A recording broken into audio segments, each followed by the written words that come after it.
find ourselves trapped in the incomprehensible maze, people. Twisting, turning, through the never, in the everlasting now.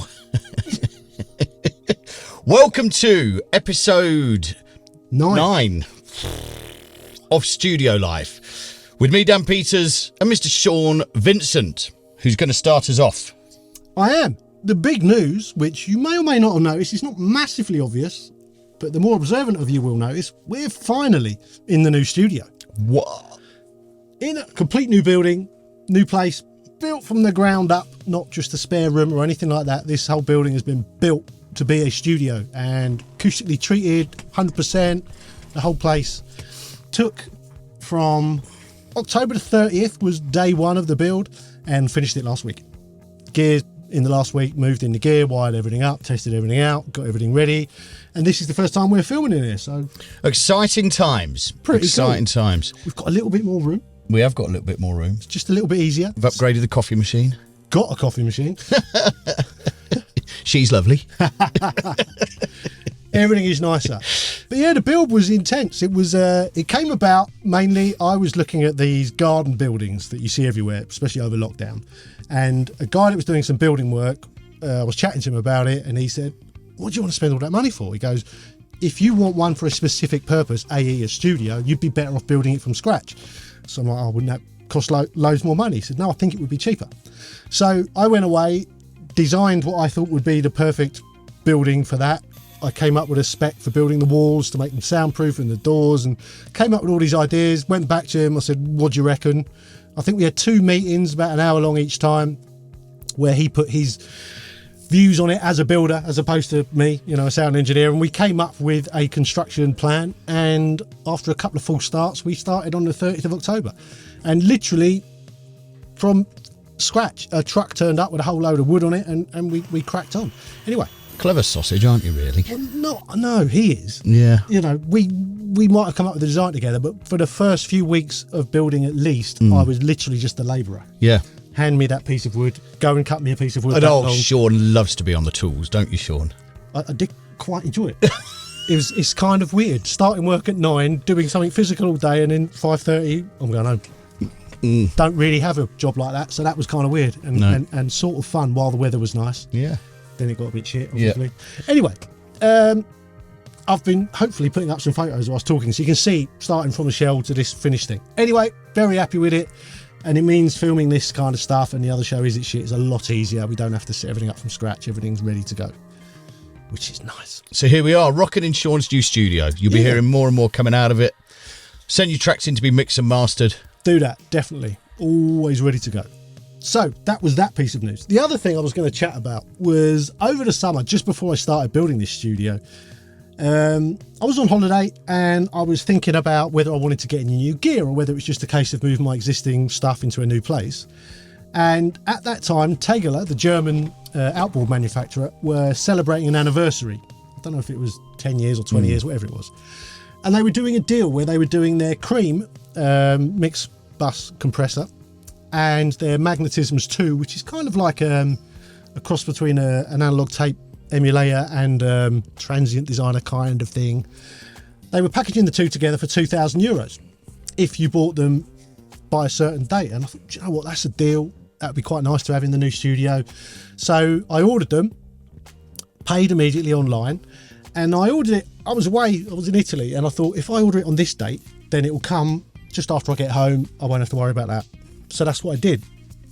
So within about a week, I got an email from them saying, bit oversubscribed with people, taking up this offer.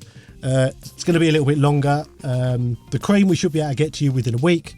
The Magnetisms 2 will be a little bit longer. I'm like, fine, okay, that's fine. I've got building to do, doesn't really matter.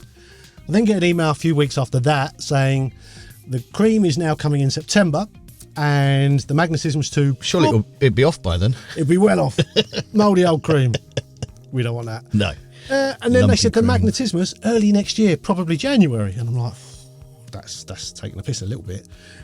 Anyway, I let it go. Already taken the money. Already had your money. Already got me €2,000. And then about a month after that, I got another email that said, we're now actually sending out the Cream, but it's being done in order of what they were ordered, and you didn't order till middle of August, so you're a little way off yet. I'm like, I was just getting further and further away.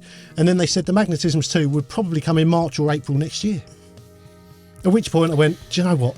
I think I'll have my money back. I'm just going to have my money back, because giving you €2,000 to leave in your bank account for like 9 months or whatever it was. It was, you were telling me about this, and isn't this what happened with Tesla when they first released their first model? I think it might have been, they got everybody to, I don't know if they paid the deposit or they paid the full price. Well, they used that money to get it all happen. And then each car went over budget, so they had to ask the people that had paid the non-refundable deposit, give us some more money. Could you give us some more money, because we can't sell cars for more than it costs to manufacture them. We can't sell cars for less than it costs to manufacture them. Wow. Yeah. Anyway, I mean, I know they're a good brand. They have a good name. A lot of people love their stuff, and I'm sure I would have loved their stuff. But I just think if you're going to take someone's money, I don't care if it's a special offer or what. If there's a chance that they're not going to get what they ordered for months, you have to say so, or at least apologise. Or at least apologize. Yeah, there wasn't much in the way of an apology. No. There was emails saying what was going to happen, and they did say. I asked, could I have my money back? He said, yeah, you can. And to be fair, it went back in my account pretty quick, so that's good. But I was a bit pissed off for that. Yeah. I thought that was a bit shabby. Anyway, well, there you go. It means I got the money back and I just spent it somewhere else. Yes. So, you know. On Rockwool. On Rockwool. and that sofa. And that sofa, yeah. Anyway, it was always going to happen. So that's the news, which must mean it is time for Plug-in News. Plug-in News.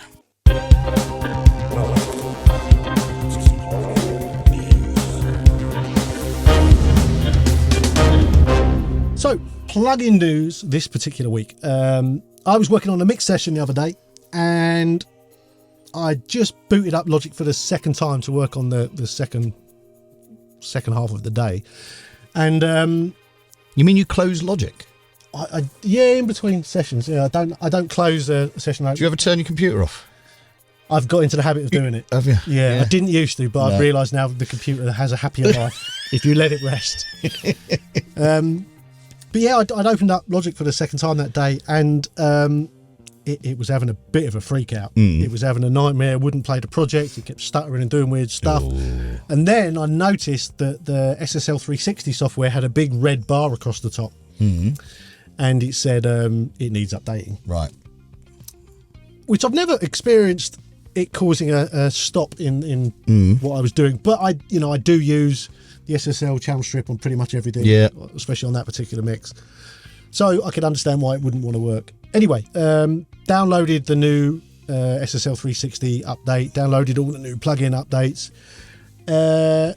Everything works great again. I mean, I do love that software. I've got no complaints about it at all. And that's not what this is. What this is saying that finally it works. My UF1 works with Logic properly, in that when I select a channel in Logic, that channel fader works on it, which that was driving me a bit nuts that it didn't. Now it does.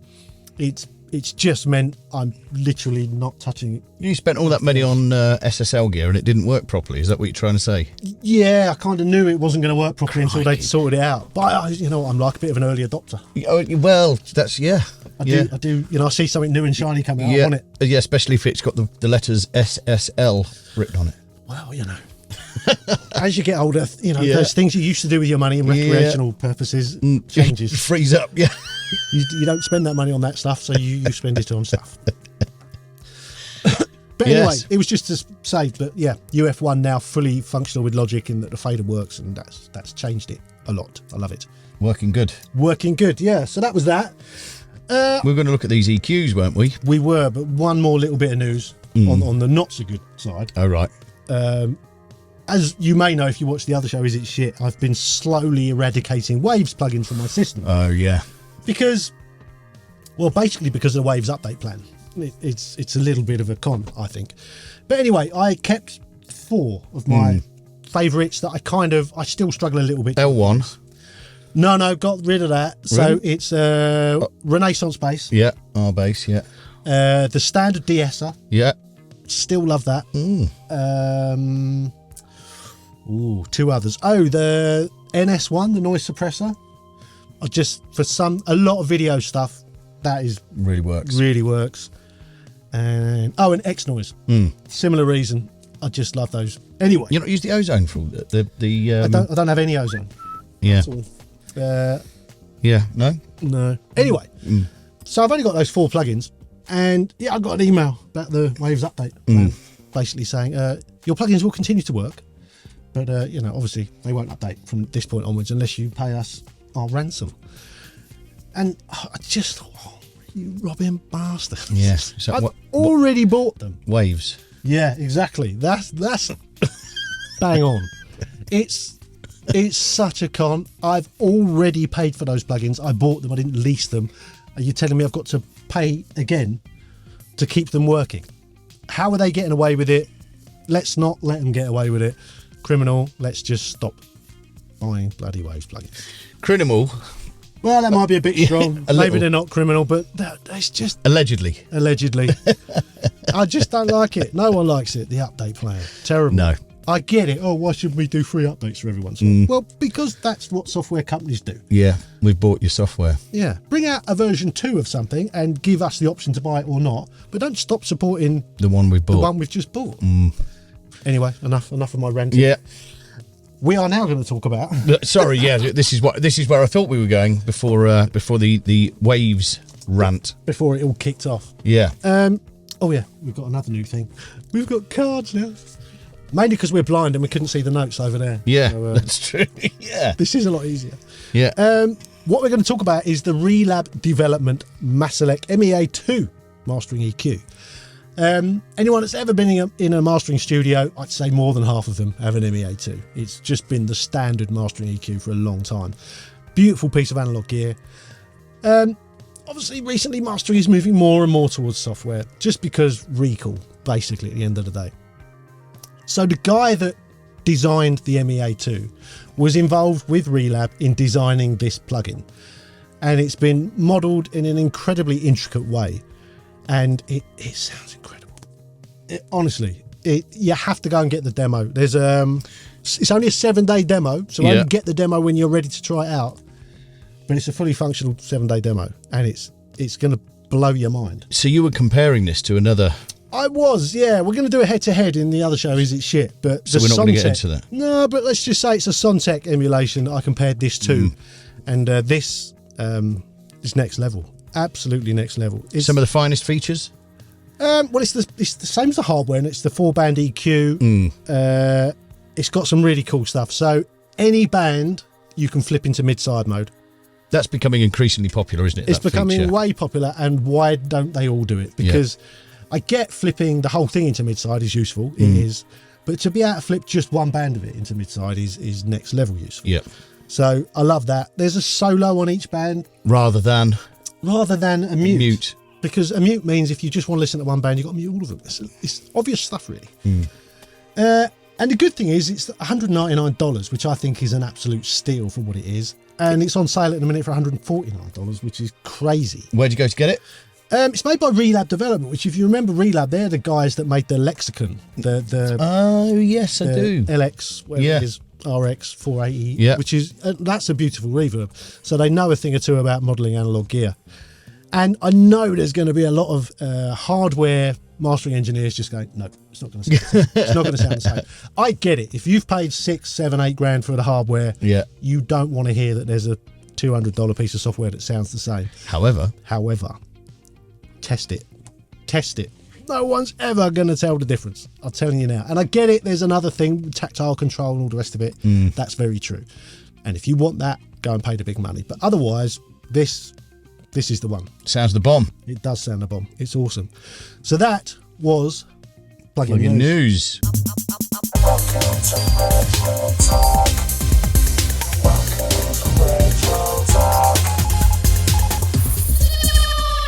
Which brings us on to, Dan, our regular section. Yes. At this point, usually is Retro Talk, Yeah.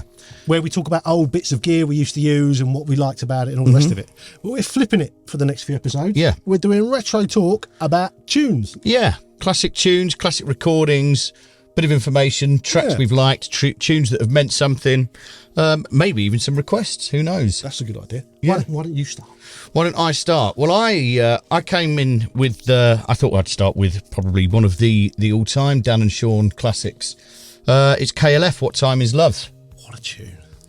from 1991. What's a tune?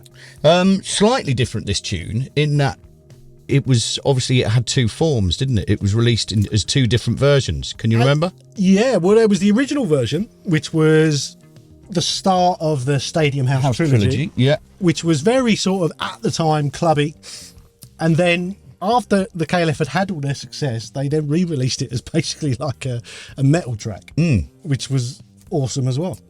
America, What Time Is Love? America, What Time Is Love, yeah. And I was sort of thinking about this, actually, you know, because there's all of this talk about the integration of rock music into dance music, and the KLF were actually early pioneers of that. Yeah, very much. You know, Pendulum, I know, were big integrating rock music and drum and bass and stuff, but yeah, there's a lot of those guitar samples and guitar parts in a lot of. I mean, Jimmy Culty, I'm assuming, was the main sort of dude in the studio.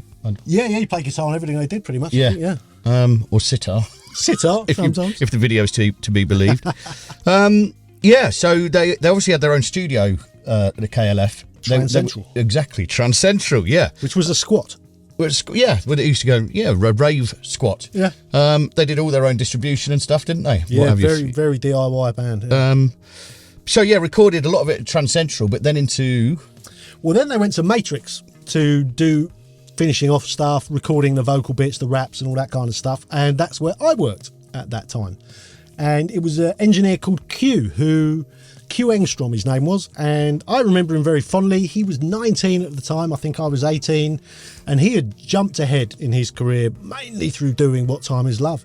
I think recording that, it then becoming a massive hit. He went on to do loads of other really cool stuff with Bomb the Bass and loads of others. Another one of your favourites, I think, Bomb the Bass, isn't Absolutely, it? This is all your... Oh, yeah, this is my era. Yeah. Yeah. KLF, Bomb the Bass, Massive Attack. That's me. Yeah. So mixed by Spike Stent at Townhouse. Yeah. I interviewed Spike Stent in the late 90s for a magazine I used to write for. And I just wanted to talk to him about the KLF. But obviously at the time, he was more famous for mixing the Spice Girls and Massive Attack. Yeah. And he'd done work with, I mean, it was everybody at that point in time. And he's still now, he lives in LA now, and he's an even bigger name than what he was then, I think. But at that point in time, if it was a hit and it was from the UK, he probably mixed it.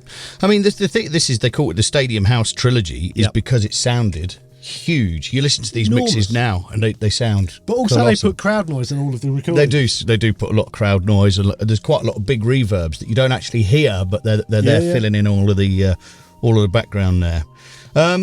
So yeah, that was sort of the other things I've got sort of written down about it was, of course, they wrote the manual. See, the manual, for those that aren't familiar, I've got a copy. It's not an original, it's just a reprint. But so the manual, I think they put that out. So the KLF, before they were the KLF, they had a number one. They called themselves the Time Lords, and they had a song called Doctor in the TARDIS. And basically it was a Gary which sampled which we can't really talk about anymore, but it was a Gary Glitter beat, and then the Doctor Who, and blah blah blah. Anyway, they had this hit, and they made the pop star of it was the car, which they called Ford Time Lord. It was an old Ford Galaxy 500 police car from the States. Anyway, they had this number one, came out of nowhere, went to number one, everyone loved it, but then, it exited the charts.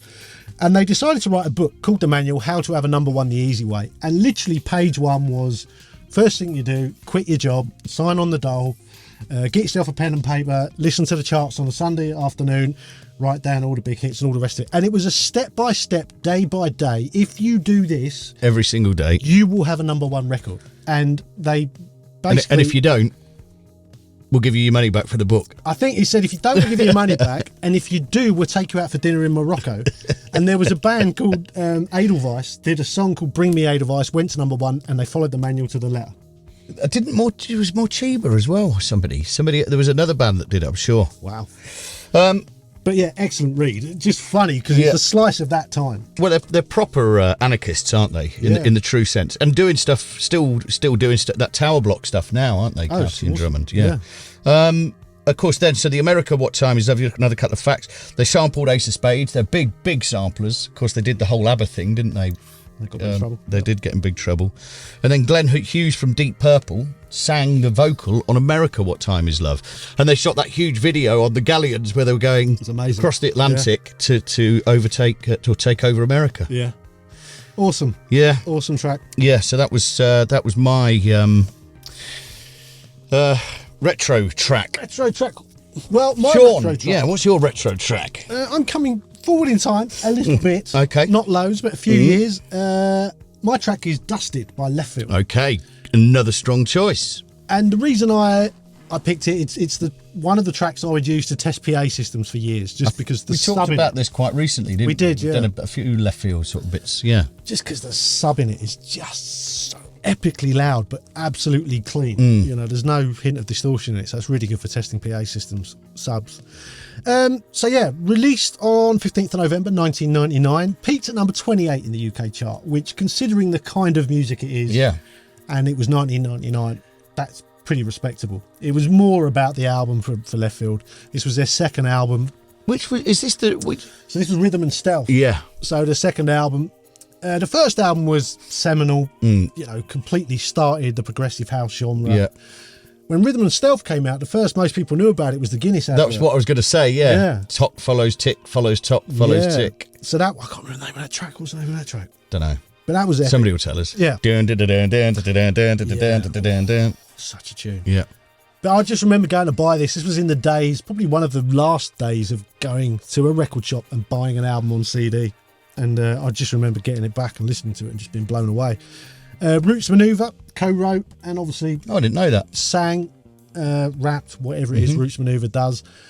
But again, the vocal sound is like, it's had all the, you know, the top and the bottom cut off. It sounds like he's singing it down the telephone. So that's an awesome sound, which obviously loads of people do now, but back then that was pretty rare. And obviously Leftfield comprises Neil Barnes and Paul Daly, recorded in their own studio, done however they did it. And this is the thing I love about Leftfield. It's another one of their tracks where you just listen to it and go, I've got no clue. No. No clue. Don't recognise any sounds from any sample packs or from any drum machines or synths.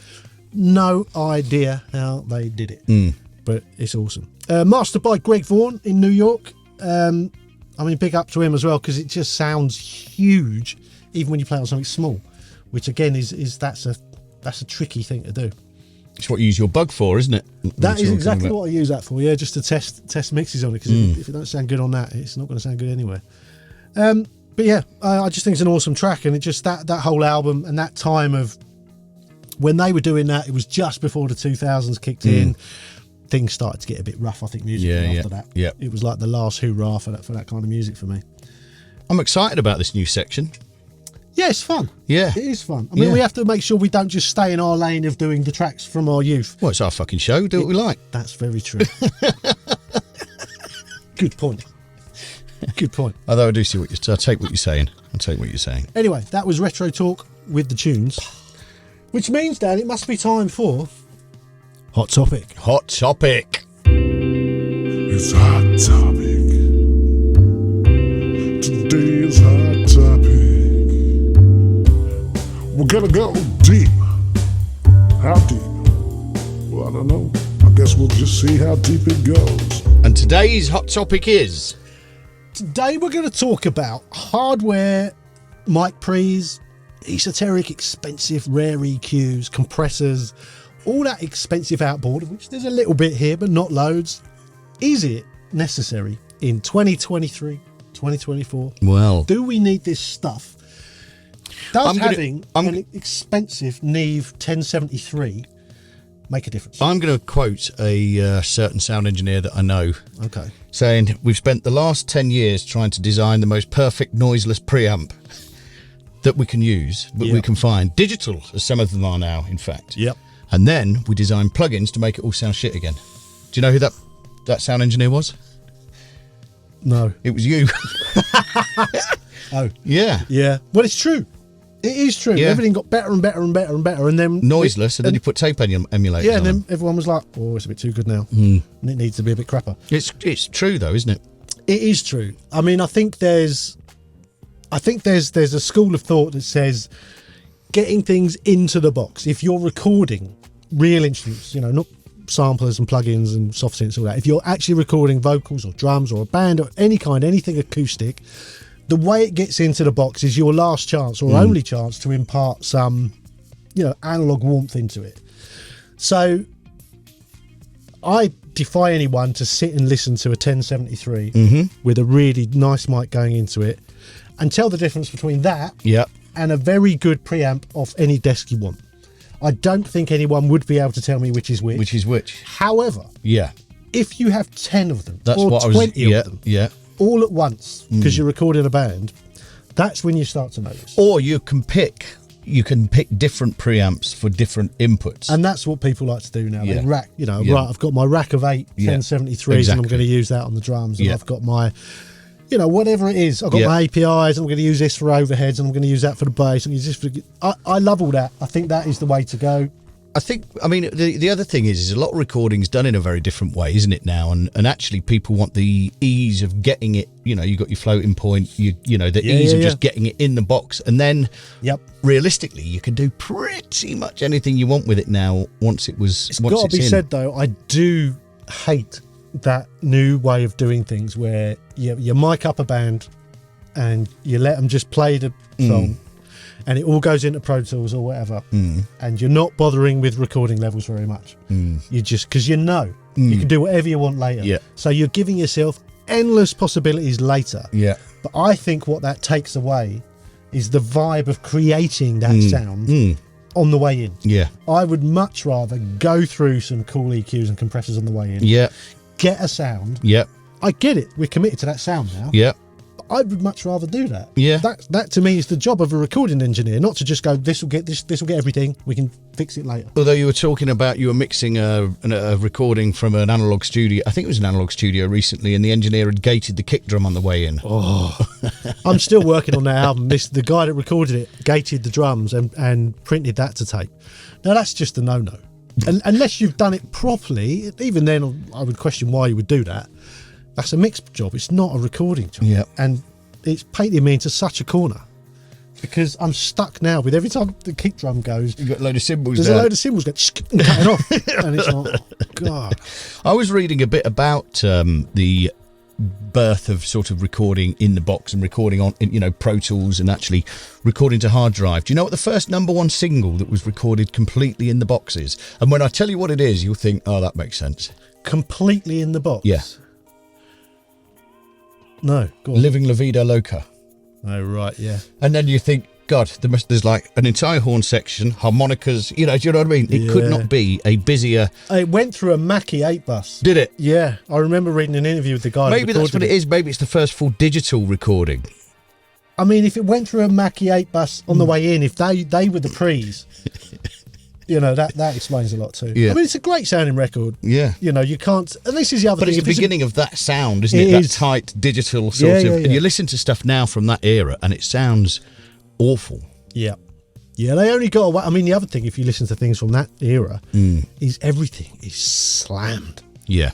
I mean, some of the mastering that was going on in the early 2000s, holy Jesus. Everything's just like, it's an assault on the head. Yeah. I can't listen to it. I went to see, this is just a side note, but I went to see, it was Royal Blood actually, a few months ago. But they obviously had some kind, like, it's two blokes on a stage. Yeah. It needs to sound full and loud. Yeah. But it was absolutely slammed. The live mix. Yeah. And so you're there and it sounded great, but an hour into it, you're like, my head is just pounding. My ears are exhausted, Do you know what? I mean, I mixed a lot of shows for decades and I, for a little while, experimented with master bus inserts live, and I even used to take the Finalizer 96K out and mix shows through it. And while it was interesting, I very quickly stopped doing it. And all I ever used to do after that was I would put a very gentle compressor over the stereo bus. Yeah. But generally... It's a bit dangerous, I think, live, because you can find yourself mixing into it without realising. Yeah. You start pushing things, up, and nothing's getting louder, and all of a sudden you're like... You have got to be careful. But I always EQ'd the stereo master, which I know some people just don't touch it. But not on a parametric? No, on the desk. Graphic, on the desk. Always on the desk, yeah. Because I've saved my file and take it to the same desk somewhere else. I want the same sound. But it would, a lot of the time, if I'm taking that same file on the tour to different venues, I just tweak that master EQ a little bit. And it was always just dealing with the pokey mid-range, the 2K area. Yeah. I would always just dip it out a bit, and other venues I'd poke it up a bit. Good. Interesting. Yeah, absolutely nothing to do with what we were Nothing to do with originally. what we're supposed to be talking about. And we haven't even come to a conclusion, have we? Anyway, so what's the conclusion, Dan? Do we or don't we love a bit of expensive mic pre on the way in and maybe some, cool compressors, or do we not think? Well, I think, yeah. Well, I think if you're working on a high-end project, you've got a big vocalist in, it's nice to have a decent mic and a preamp on the way in. Yep. But we are moving towards that. Is singularity the right word? Where nobody is going to know. The plugins are going to get... Look at that thing that we recorded the other week where it records one signal from the mic and you can change the polar pattern of the mic from the plugin. That's insane. Do you know, we're just getting to the point where it's not going to matter so much anymore. True.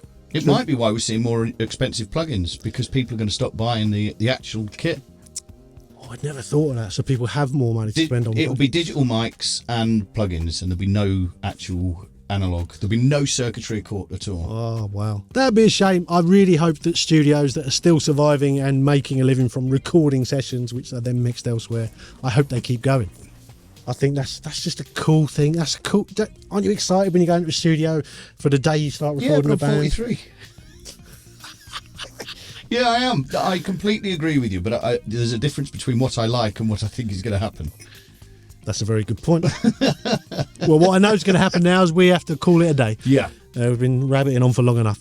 Anyway, hope you enjoyed this episode. If you did, give it a like, and it would be really nice if you subscribe to the channel. There'll be links to all sorts of things, the tunes we've talked about, our Instagram channel, and various other... Yep, Studio Life 101. Yeah. There's a Patreon. Patreon, that's right. There's a merch store, all kinds of other stuff in the links below. Yeah. And we will see you next time. Take care. Adios.